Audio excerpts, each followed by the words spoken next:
Mitt Romney was criticized a lot this week, not just by Democrats, but even by some of his fellow Republicans for responding too quickly and for what he was saying in his response. You actually are not among those critics. You think he got it right? I think he did get it right. I think that actually the statement this week that should have received more criticism and attention was the president's. When the president went into the Rose Garden 24 hours after the Cairo embassy attack, rightly, of course, condemned the killing of our ambassador in Libya, failed to even mention the Cairo attack.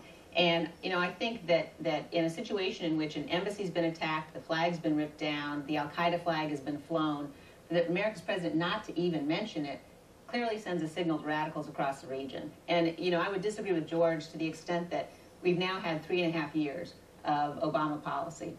And it looks an awful lot like whether you're talking about the Mexico City speech in 2009, the Cairo speech in 2009, the extent to which he's been apologizing for America. He's abandoned some of our key allies like Israel, Poland, Czechoslovakia. He's attempted to appease our enemies, the Iranians, for example, the Russians. He's now getting ready, as we watch these scenes unfold on the air, to slash our defense. And the defense sequestration includes over $120 million for embassy security.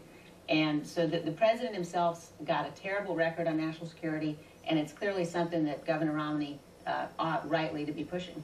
I suspect, General Clark, that you disagree with what Liz Cheney just said. I do disagree, because I think this is a consistent Republican narrative that Democrats are soft on defense, but we've got a Democratic president who's been strongest on national security. He's completely taken the foreign policy and national security argument away from the other side. He reinforced in Afghanistan. He got us responsibly out of Iraq. We took Osama bin Laden. He's been firm. He's been visionary. He's been tough.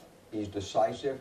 So I know what the Republican narrative wants to be, but when you get below the rhetoric, there are no facts to support these charges. In fact, we've worked anti-missile defense. Poland's happy.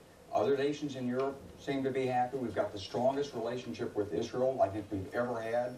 There's very good relations there. So I just don't find much ground in these comments from the Republicans. And John, let me just go to some polling because I want you to weigh in on this. If you look at how the American people feel about